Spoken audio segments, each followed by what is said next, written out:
420. Oh, okay. Hello and welcome to Geeks of the Round. I'm your host, Matt Moore, and we are discussing Arrow, episode 420, Genesis.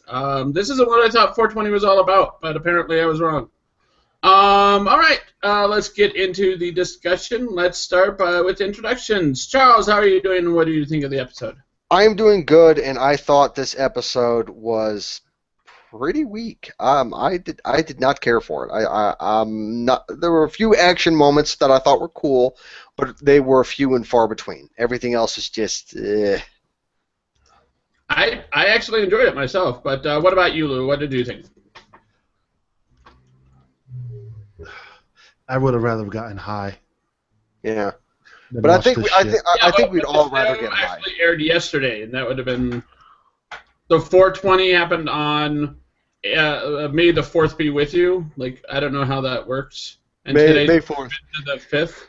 Just, dude, I mean, you've got Diggle running amok like an asshole. Mm-hmm.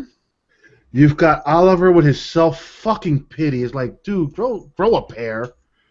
And Thea, she's just stuck in the Twilight Zone. Yeah, I actually kind of have to disagree with all that. I mean, I understand what you're talking about, and I understand how that can be misconstrued, but, I mean, for example, Oliver. Oliver was straight up, like, called out for being pity party guy, and he's all like, it's not me being pity party guy, it's reality. This is the situation that we're in. And because this is the situation we're in, it's not a pity party to be realistic about our situation. I get that, but I don't know, dude, because we've seen Oliver season 1 and 2 be a badass. Yeah. He was pretty much a badass. Rarely did he have moments of weakness, and it seems to be these last 2 seasons, they've made his character very weak. And it shows a lot this season when he took the 6-month hiatus to fucking become a home cook. I mean, the only thing he kept up with his training was running.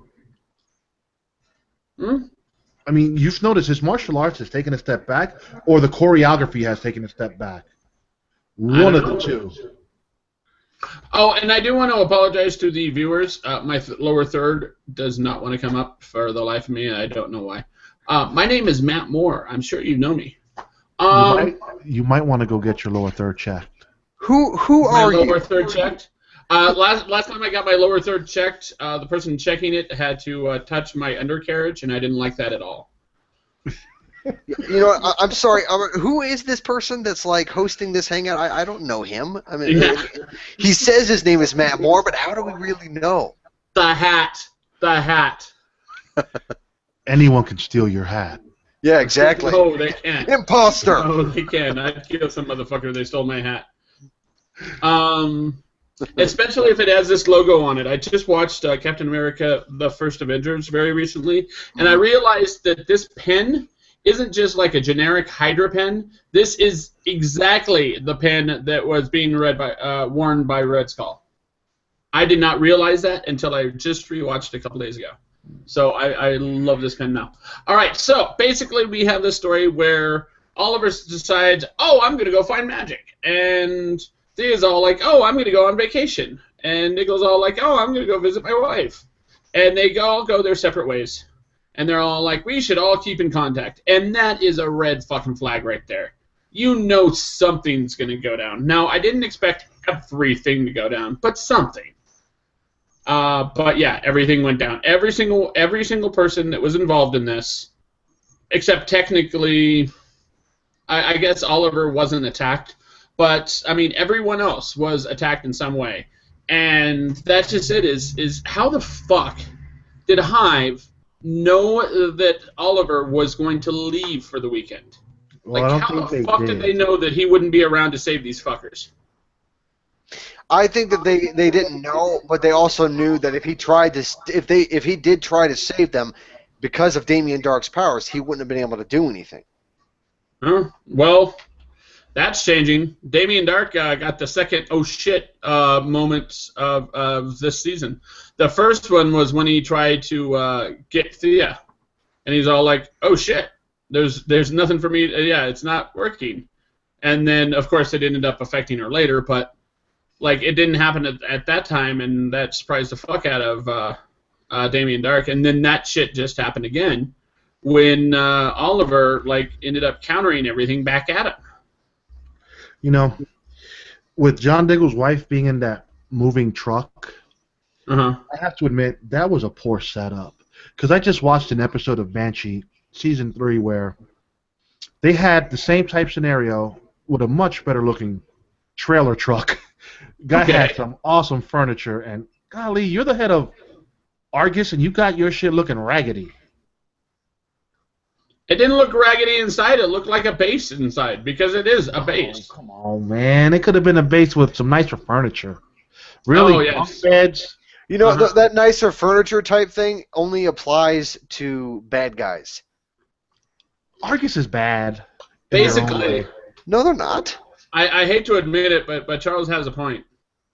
Generally, it's bad guys that decorate their bases with like super nice furniture because they don't have anyone to answer to. If they don't have an oversight committee that's going to come in and go, how the fuck did you afford this furniture? Do you think Fury's going to ride around in a trailer looking like that? Yes. Nah. He'll have more high-tech shit. Yeah, but Argus high-tech shit. Did you not see the door fucking zap a motherfucker who was trying to open it? Okay, they electrified the door. Yeah, they could do that with a circuit breaker and god damn it, not a circuit breaker. What is that fucking thing called? God damn it, jumper cables.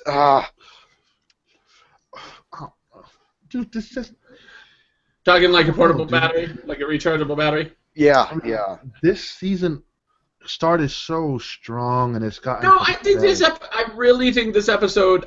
Believe me, I'm on board to hate on the Arrow as much as anyone. As you guys know, I think this episode was not great by any stretch. Maybe we got the fucking Biodome. It's on the edge of meh and good, in my opinion. It's on the edge of meh and good, but it is not bad. Yeah, I mean, it was a fucking biodome. I was actually underneath the ground. Yeah, I was kind of expecting to see Pauly Shore and one of the Baldwin brothers to show up. Or if you don't want to say biodome, you can fucking literally say it replicated to the Hunger Games. That's what I was actually thinking was when I knew she was going to run into a wall. First off, I've seen way too many of that fucking story before. Not just Hunger Games, but I've seen that fucking story before. Snow globes and the whole 9 yards, and that's what it reminded me of. The snow globe. No, what's that? The cable guy. Not the cable guy, but right actor. What the fuck was that movie? Truman.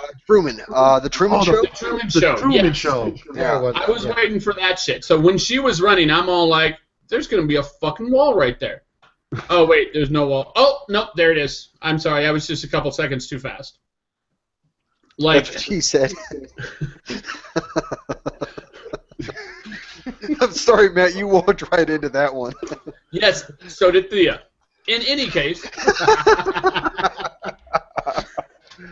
But, dude, and then you got Alex, who's like... Yeah, I knew it had to be some shit like that. Loving them yellow pills, bro. Oh, God, those are some weird vitamins, dude. I take a vitamin every fucking day. Those weren't vitamins. Well, who gave you those? What's her name? Rabea? Ruve. Oh, Rube gave them to me. It's not like, Rube. To stop you from working for her? I recall Felicity gave him a job. Oh, yeah, that's right. To be honest, I got a theory about that guy, but I think I'm going to hold on to it. That maybe he's a bad guy? I was thinking that myself. Yeah, I think he's been working with the Darks the whole time. Yeah, that's been a theory I've had for a little bit. Yeah, I wouldn't. But it's been less. It hasn't been a big one, but after this episode, it became bigger. And then which is also something she said. In any case.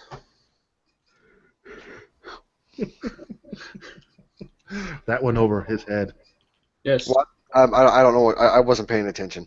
After this episode, it got bigger, which is also something she said. God damn it. Like 22 inches. Fuck off, Lou, okay? Is 22 inches a lot in the 50s? Oh, my God. You are assholes. Yes. All right, and then we ended up having Andy and Diggle. We had Diggle and Baby Diggle basically going at each other left, right, and sideways, trying to kidnap, I guess, his sister-in-law. Is that how it works? Basically, Diggle's wife, whose name I'm forgetting at this very second. Lila. Yes, they were trying to capture Lila, or at least get something from Lila's arm. Apparently, Lila has the launch codes for every single nuclear weapon in the world. Yeah, I'm calling bullshit on that one. Bullshit. I had a problem with that. Yeah. I don't know. If Rubicon has access to every nuclear launch system in the world, I'm going to have to assume that some of those launch codes that they got access to were not obtained properly. Yes, exactly. How are you going to get China to go, oh, yeah, here's our nuclear launch codes. Go ahead and put them in a little chip and put them into the arm of this woman who we've never met, we don't know. The only way I could see how it could work, and this is even this is a stretch, is that Argus is a multinational organization, that it's affiliated with multiple countries, not just necessarily our allies, but pretty much everybody. It's multinational, and they got Kim Jong-un to participate as well. Oh my God, you racist bastard! What? Really? Why is that racist? He's just an uncooperative son of a bitch. Oh my God! Oh wow. Okay. Okay. Let's see. We also have, of course, Oliver and Felicity going to meet Madame Fortuna, who they just call Fortuna, but she is an immortal shaman. And to teach Oliver how to use magic. But of course, Oliver can't learn to use magic because his soul is too dark. And they find this out, and he's all like, yes, the only light I have in this is you. And he's referencing Felicity. And Felicity's like this light character who's all perfect and everything. So fucking teach her! She's right the fuck there! She's the one who impressed you in the first place! Yeah, she Let Felicity learn. They can't do that because she's not the star of the show. Well, it's better giving her fucking powers than to give someone who goes by the name Green Arrow magic. No, he's a fucking archer. You don't give him magic. You give someone else magic. You couldn't give it to Felicity because remember, John Constantine gave him the tattoo. The tattoo. Yeah. Felicity doesn't have anything. So with that tattoo, he could channel his good thoughts and produce magic, which, okay, whatever, Magic. If you say so. I'm going to go ask the Now You See Me crew to find out if that's actually true. Oh, that actually, you know what? You are correct. That is something I had not thought of. And so I apologize for my rant. However, to follow that up, fucking tattoo her ass. Seriously. Like her ass as in her person or her literal ass? Both. Yeah. Why not both? I'm so, dude. That is a movie he I said watched. that line, and it was just so cheesy. I thought about you. You were the only thing good in my life. Bitch, finding about your son? That's not a good part of your life? Yeah, I thought that was a little weird too. It's like, dude, really? Was Felicity that good to you? It's like, Jesus Christ, the woman you just lost, Laurel, was she that bad to you? That's just it. Is everything that we have, everything that you're talking about ends up bringing up thoughts of bad thoughts as well. It's because you think of Laurel, and Laurel was a good friend, and then she fucking died. You've got his son, but he can't fucking see his son. You've got his son was in danger because of him. You've got Felicity, and yes, Felicity fucking left his ass. So that was a bad thought the first time, but this time he focused just on her belief in him. Basically, he focused on their friendship. not their relationship. You know what though? I'm calling bullshit. Oh yeah, it's complete bullshit. Felicity is just full of shit. You're mad because he decided to make a decision about his son that technically really doesn't involve you whatsoever. It does involve her, but it does involve her. No, it doesn't. Yes, it does. She doesn't have to be involved in that. Yes, she does. Whatsoever. And you know why? No, she don't. I do know why. I got kids. No, do you know why? You obviously don't know why. They were about to get married. They were about to get married, which meant that it was both of their choices. Obviously, no, not in that case. Not in that case when it's protecting his kid. I see where you're coming from, but she does not have a deciding factor. Now, if she's mad because she didn't get to weigh an opinion, I'll give her that. Well, she obviously doesn't get the overriding vote, but her voice should be heard. It's like not to get too political. So I'll back off from what I first thought. But let's say that you have someone who is pregnant with a kid, and they decide to put their kid up for adoption, and you're not married to this woman, but you love her, and she decides to put her kid up for adoption. You get a vote. You get to voice your opinion, but it's her fucking choice. That's right, like it is. And if you put that kid up for adoption without telling the guy or giving the guy a voice, then you're a bitch. That is true. And basically, the other person gets a voice. You don't have to abide by that voice, but you should give them that voice. However, what I'm going to say is I'm inclined to agree with Lou on this, is because, sure, it would have been the case if, Felicity had a connection with that child, but she doesn't. The connection is between Oliver and the mother of that child. Therefore, Felicity may have the right to voice an opinion, but Oliver doesn't have to listen to it. He doesn't even have to bring it up to her because... Charles, do you even listen to us before you talk? You always counter points from like 4 minutes ago without listening to what we've said in between that time. Uh-oh. Charles, come back. You literally just said what we both just said. Look, so thank you for agreeing with the both of us. Oliver was right in the sense because Oliver really didn't establish a relationship with his son much neither. Yeah. Yes, but it's still his kid. Felicity doesn't have a connection, whether it be like biological or even parental to that child. That part is true. But he took that option away from her without giving her a voice in that option. I wouldn't have given her a voice. She was going to have a connection to that as a stepmother, but he took that option away without consulting her. Major decisions like that should be made between husband and wife, and they were supposed to be married by that point. Their wedding date was before that. They weren't married yet. They weren't married yet because of circumstances, but they were supposed to be by then, and they were still engaged. But at the same time, I see where he was coming from, because if he would have had a relationship with his son, that decision would have been a hell of a lot harder. Yeah, probably. And since he only really, we're talking 2 episodes here in their TV world, because bitch never took off to go hang out in Central City. So his idea of protecting his kid was great. And I'm pretty sure he finally told her, cash that check, bitch. The money's there. Use it. You need it now. Yeah, the $1 million? Yeah. Yeah. Just imagine if she would have cashed it and just left it in the bank. The interest that shit would have accrued. Whew, they would have been lice. At 2%, that's $50,000 a year. She probably could have got a better interest rate.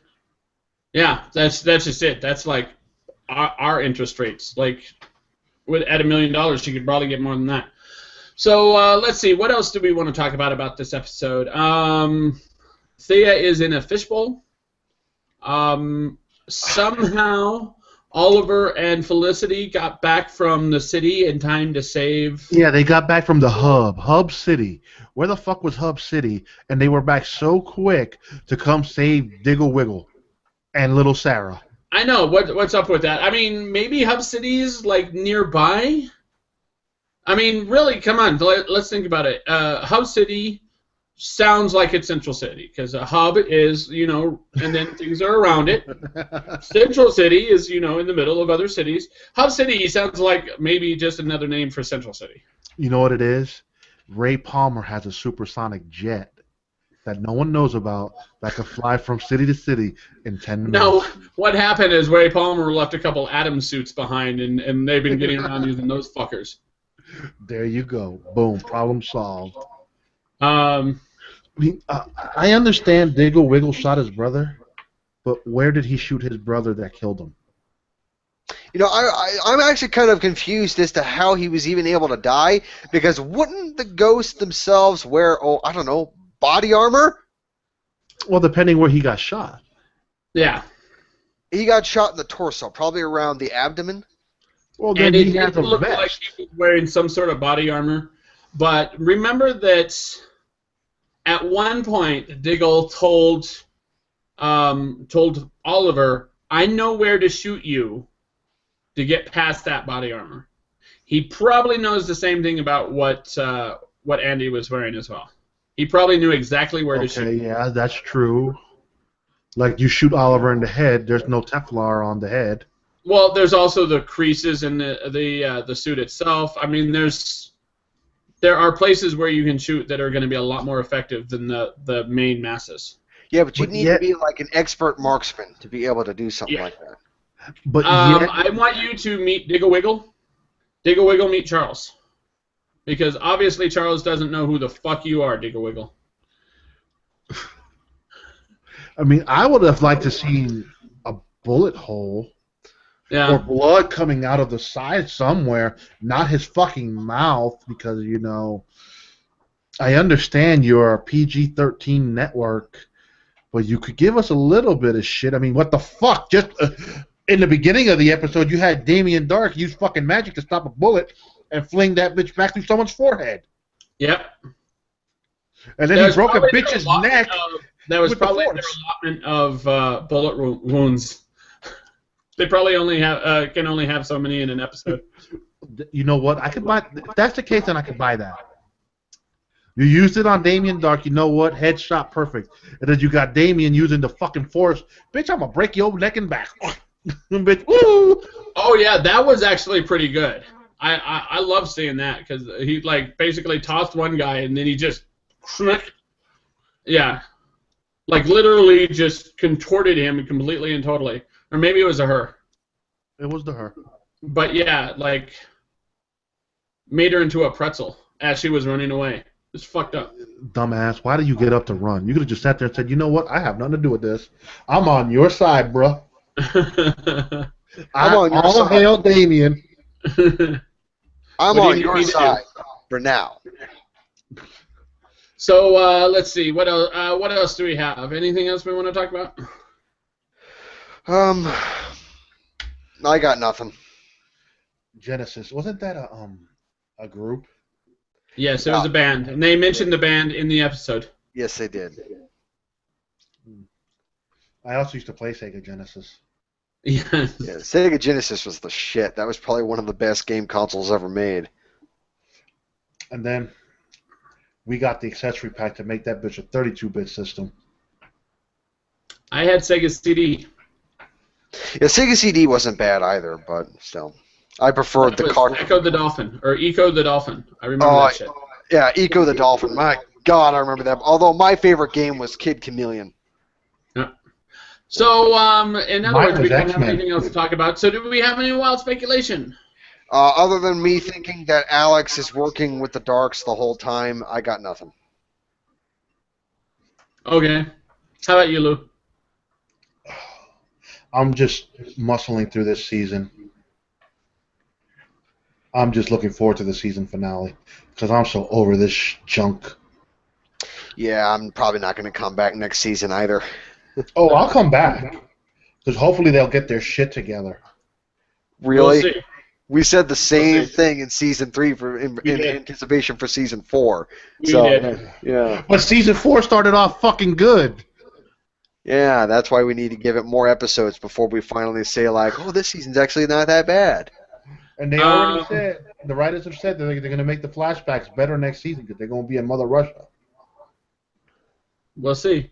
All right, so I guess we're going to wrap up because I have no speculation other than what has already been stated. I want to thank everyone for watching. Check us out at geeksaround.com, youtube.com/geeksaround. Also, Facebook, Twitter, Google+, all at Geeks of the Round. Or give us a call at 801-609-4687. That's 801-609-GOTR. Thanks for watching, and we'll see you next time. Bye-bye. Bye-bye.